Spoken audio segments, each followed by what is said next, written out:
Bienvenidos a otra revisión de tema del canal de YouTube de Infecto Juanpa. Hoy hablaremos sobre inmunodeficiencias primarias. Mi nombre es Claudia Lorena Martínez, soy residente de segundo año de pediatría de la Universidad Libre Seccional Cali.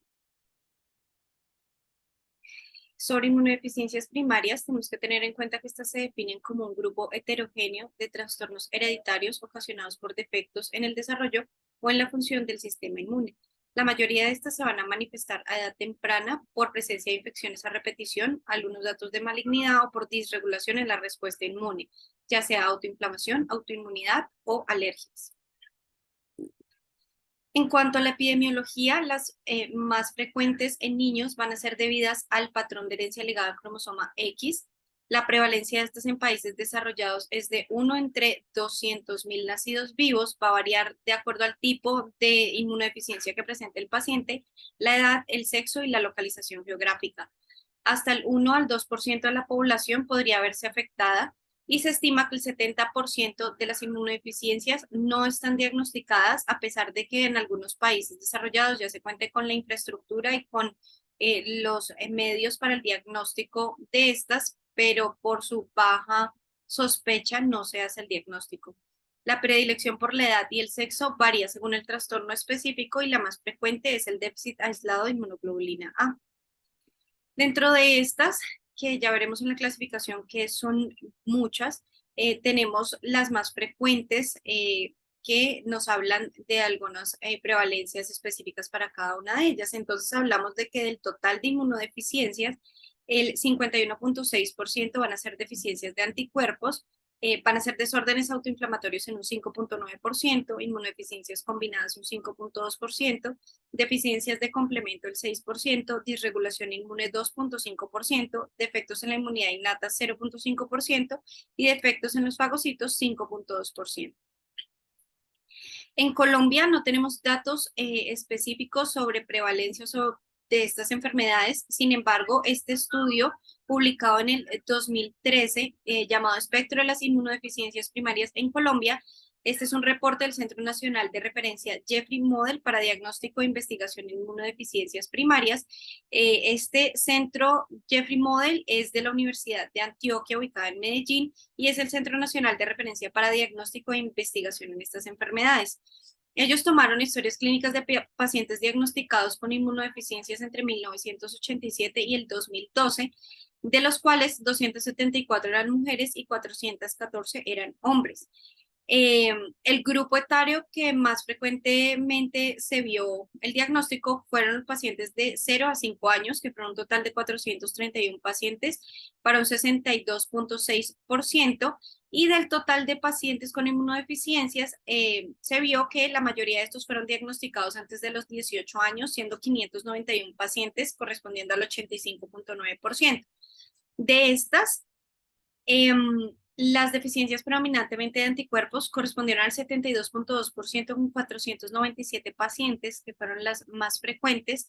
Tenemos las inmunodeficiencias combinadas con un 6.2%, los síndromes bien definidos con inmunodeficiencias el 9%, síndromes por disregulación inmune el 3%, defectos congénitos en los fagocitos 5%, defectos en inmunidad innata 1.4%, y deficiencias de complemento en un 1.1%.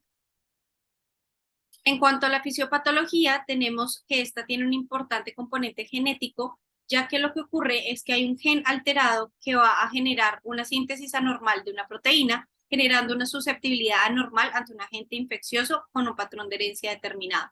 Los tipos de patrones de herencia más frecuentes van a ser el ligado al cromosoma X, en pacientes, por ejemplo, con antecedentes familiares de varones fallecidos durante la infancia temprana, y el autosómico recesivo, que es más frecuente en aquellos casos en que los padres tienen consanguinidad y que pues esto va a incrementar la posibilidad de la presencia de la enfermedad.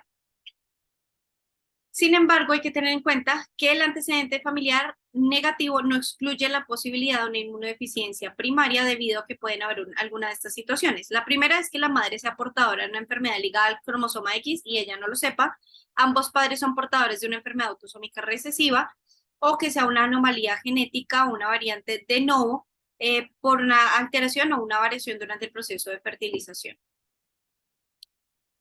En cuanto a su clasificación, podemos hablar de primarias y de secundarias. Primarias son aquellas que son congénitas y pues que van a depender de una de estas alteraciones genéticas que previamente les menciono.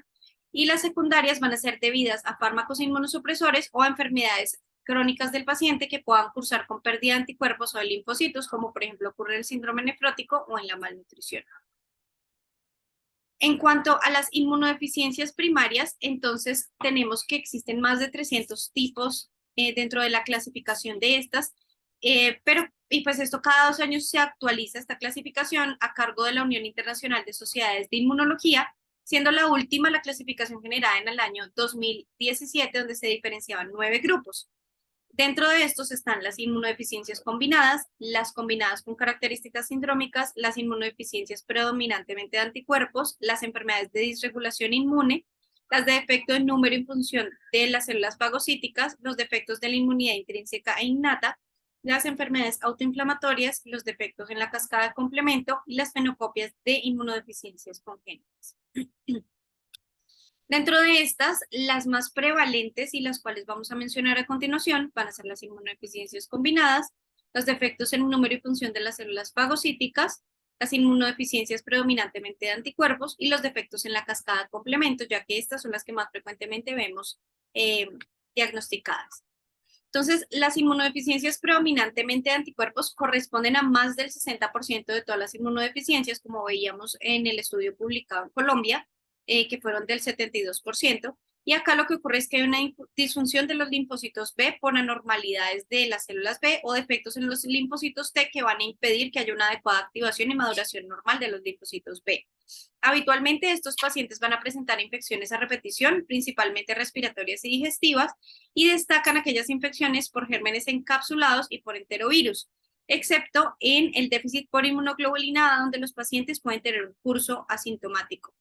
Las manifestaciones infecciosas en estos pacientes suelen iniciarse a partir de los 5 a los 6 meses, no se manifiestan en los primeros meses de vida, y esto es debido al paso transplacentario pues, de inmunoglobulina G materna. Tenemos otras manifestaciones menos frecuentes, donde tendríamos la linfoproliferación, los granulomas, o en la mayor frecuencia neoplasias, principalmente hematológicas y digestivas. Acá vamos a tener un agente etiológico de importancia que va a generar infecciones recurrentes en los pacientes con este tipo de inmunodeficiencia, y es el Streptococcus pneumoniae. Dentro de estas, entonces, tenemos principalmente la gamaglobulinemia ligada al cromosoma X o recesiva, la inmunodeficiencia variable común, el déficit de subclases de IgG, la deficiencia selectiva de inmunoglobulina A, el déficit de anticuerpos específicos y la hipogamaglobulinemia transitoria de la infancia.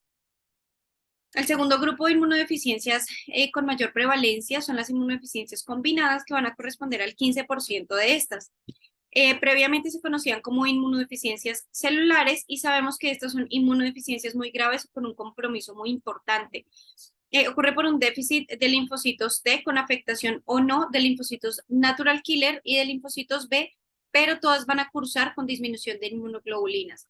Esta puede manifestarse desde el nacimiento con infecciones muy graves respiratorias, digestivas o sepsis. Los gérmenes implicados aquí van a ser bacterias, virus, gérmenes oportunistas, dentro de estos hongos y micobacterias. Constituyen una urgencia ante la sospecha, es decir, que en el momento que se sospecha una inmunodeficiencia combinada, este paciente deberá ser hospitalizado para realizar sus estudios. Tenemos los defectos en el sistema de complemento, y esta corresponde aproximadamente al 10% de las inmunodeficiencias. Acá lo que tenemos son alteración de las funciones que tiene el sistema de complemento, como lo son la actividad antiinfecciosa, la actividad inflamatoria, la eliminación de inmunocomplejos y la quimiotaxis de células fagocíticas. Estos pacientes pueden consultar por infecciones recurrentes sinopulmonares, por gérmenes encapsulados y de forma característica por Neisseria gonorrea. Ellos pueden cursar con autoinmunidad, con enfermedad por inmunocomplejos, y dentro de esta principalmente tenemos el lupus eritematoso sistémico por inmunocomplejos. Acá va a ser muy importante que estos pacientes pueden hacer como infección característica la meningitis por Streptococcus pneumoniae. Tenemos los defectos en el número o función de los fagocitos. Esta se puede manifestar a cualquier edad, y las características principales en cuanto a las manifestaciones clínicas que pueden presentar estos pacientes, vamos a tener las aftas y la periodontitis. Las infecciones con frecuencia son respiratorias o cutáneas y cuando son cutáneas generalmente se manifiestan con abscesos. Em, Acá los déficits de adhesión leucocitaria van a cursar con infecciones graves no purulentas desde el nacimiento junto con problemas de cicatrización y caída retardada del cordón umbilical de más de 4 semanas. En cuanto al diagnóstico, entonces lo más importante va a ser saber cuándo vamos a sospechar una inmunodeficiencia. Entonces existen 10 criterios o 10 tips para sospechar una inmunodeficiencia. El primero es tener 4 o más otitis en un año. Y acá lo subdividimos en pacientes menores de 5 años y mayores de 5 años. En menores de 5 años, 3 o más episodios y en mayores de 5 años, 2 o más episodios. El segundo es 2 o más sinusitis en un año, 2 o más neumonías en un año, 2 o más meses tomando algún tipo de antibiótico con escasos resultados, con fallos terapéuticos, la pérdida de peso, que no aumenta de peso y no crece normalmente el paciente, los abscesos recurrentes en piel, hongos o aftas persistentes en boca o en piel, requerimiento de antibioticoterapia endovenosa para la resolución de los procesos infecciosos, 2 o más infecciones profundas, incluidas sepsis, y acá algunos artículos mencionan que con un solo episodio de sepsis el paciente ya podría ser estudiado por inmunodeficiencia, antecedente familiar de infecciones recurrentes, de inmunodeficiencias o de muertes tempranas de causa desconocida o de causa infecciosa. Estos son los 10, pero sin embargo tenemos otras entidades en las cuales podemos pensar en inmunodeficiencias. Dentro de estas tenemos la infección de duración inusual o severidad inusual, la pobre respuesta a los antibióticos convencionales y requerimiento de escalonamiento a terapias de más amplio espectro, infecciones oportunistas en pacientes sin VIH, pobre sanación de heridas, periodontitis recurrentes, bajos niveles de granulocitos o de linfocitos. Otros datos de alarma para sospechar inmunodeficiencia va a ser la consanguinidad, la endogamia y hace referencia a poblaciones de menos de 30.000 habitantes, hermanos con infecciones a repetición, muertes en familiares cercanos a edades tempranas, la onfalorexis, como les mencionaba previamente, de más de un mes o más de 4 semanas, ausencia de timo, amígdalas o ganglios, reacción severa a vacunas BCG, polio, DPT, rotavirus y varicela e infecciones oportunistas. Sin embargo, existen también otros pacientes en los cuales la inmunodeficiencia no se va a manifestar como infecciones a repetición, sino como eventos autoinflamatorios con fiebre, artritis, rash, enfermedades inflamatorias intestinales o angioedema. Deben descartarse otras patologías que puedan hacer que tengamos una inmunodeficiencia secundaria y son la pérdida de inmunoglobulinas por riñón o intestino, la infección por VIH, tratamiento inmunosupresor, neoplasias, quimioterapia, lupus eritematoso sistémico, diabetes y desnutrición, entre otros. En cuanto a los paraclínicos que vamos a solicitar para el estudio de inmunodeficiencias, entonces tenemos unos paraclínicos iniciales y unos paraclínicos de extensión cuando la sospecha clínica, digamos que es más hacia una inmunodeficiencia. Entonces, el primero va a ser un hemograma en el cual vamos a buscar linfopenia orientada a una inmunodeficiencia de tipo celular dependiente de linfocitos T. Tenemos la neutropenia, hablando de por debajo de 500 neutrófilos, que podría explicar la ocurrencia de las infecciones, y las citopenias autoinmunes, que también se relacionan con inmunodeficiencias. Adicional a esto, podemos solicitar las inmunoglobulinas. Estas van a ser valorables después de los 4 meses de vida extrauterina, debido a que antes de esa edad, pues las inmunoglobulinas que vamos a encontrar en el paciente son de origen materno. Es indispensable que interpretemos estos niveles de inmunoglobulina de acuerdo a los valores de referencia según la edad del paciente. La disminución de inmunoglobulinas sugiere inmunodeficiencia humoral, hablando de linfocitos B, o de combinada, que puede ser por linfocitos T y linfocitos B. También podemos solicitar ecografía o radiografía de tórax en estos pacientes, que pues nos va a permitir evaluar la presencia de timo, porque en ausencia del mismo estamos hablando de inmunodeficiencia combinada. Si continúa nuestra sospecha, después de haber solicitado estos paraclínicos iniciales, entonces vamos a pedir poblaciones linfocitarias en sangre periférica. Dentro de estas vamos a pedir linfocitos B, CD19 y CD20, linfocitos CD3, CD4, CD8 y linfocitos natural killers o CD16 y CD56. Vamos a solicitar respuesta antigénica proteica y a polisacáridos. Esto se va a hacer después de la aplicación de vacuna contra tétanos y contra neumococo respectivamente y se hace de la siguiente forma. Se vacuna, se toma al otro día los anticuerpos y luego a las 4 semanas se vuelven a verificar los mismos. Para un niño mayor de 5 años debe existir un nivel superior a 1.3 microgramos por mililitro en 70% de los anticuerpos estudiados.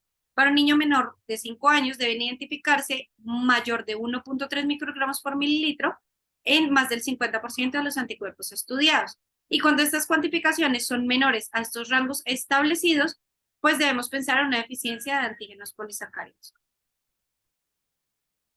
Tenemos también la medición de subclases de inmunoglobulinas, donde vamos a verificar inmunoglobulinas subclases 1, 2, 3 y 4, y hay que tener en cuenta que para que este resultado tenga alguna significancia clínica se debe solicitar después de los 24 meses de vida. Tenemos este algoritmo entonces que nos orienta frente a algunas de las inmunodeficiencias más frecuentes en pediatría y nos habla entonces de que ante signos de alarma vamos a solicitar un hemograma, vamos a solicitar inmunoglobulinas G y M en suero y vamos a solicitar respuesta a vacunas de polisacáridos. Si estas están normales, entonces vamos a verificar si el paciente tiene infecciones bacterianas o fúngicas a repetición o no. Entonces, si tiene infecciones bacterianas o fúngicas recurrentes, vamos a solicitar una función de los fagocitos y una cuantificación de inmunoglobulina E. Si esto está alterado, entonces podemos pensar en enfermedad granulomatosa crónica, en deficiencia de adhesión leucocitaria y en síndrome de Hiper IgE. Por otro lado, si estamos frente a infecciones bacterianas recurrentes, entonces vamos a solicitar subclases de inmunoglobulina G, alohemaglutininas, cuerpos de Holly, CH50 y AP50. Si esto está alterado, debemos pensar en asplenia, déficit de complemento, inmunodeficiencia humoral y defectos en inmunidad innata. Por otro lado, si solicitamos nuestros paraclínicos iniciales de inmunoglobulinas y hemograma y estos están anormales, entonces vamos a ver cómo están los linfocitos. Si tenemos un recuento normal o bajo, disminución de las inmunoglobulinas o serología negativa, entonces nos vamos a ir a fenotipificación de linfocitos B, T y natural killer. O vamos a definir, pues cuando estamos frente a una cuantificación baja después de la revacunación, también en este mismo escenario tendríamos que irnos a una fenotipificación de los linfocitos. Según cómo los encontremos, entonces podemos orientar nuestro diagnóstico. Si no encontramos linfocitos B, estamos hablando de una agamaglobulinemia de Bruton. Si tenemos linfocitos T normales o disminuidos con linfoproliferación baja, estamos hablando de una inmunodeficiencia combinada. Si tenemos linfocitos T nulos, natural killer, nulos o disminuidos, o pueden estar normales, y linfocitos B nulos, vamos a tener una inmunodeficiencia combinada grave. El tratamiento dependerá del tipo de inmunodeficiencia frente a la que nos encontremos. Se debe incluir el tratamiento primario, una profilaxis antimicrobiana para gérmenes encapsulados, y dentro del tratamiento entonces vamos a ver si requerimos reemplazo de inmunoglobulina, inmunizaciones. Se va a recomendar que no se hagan en pacientes con deficiencias severas de linfocitos T a menos que hayan recibido un tratamiento para esto.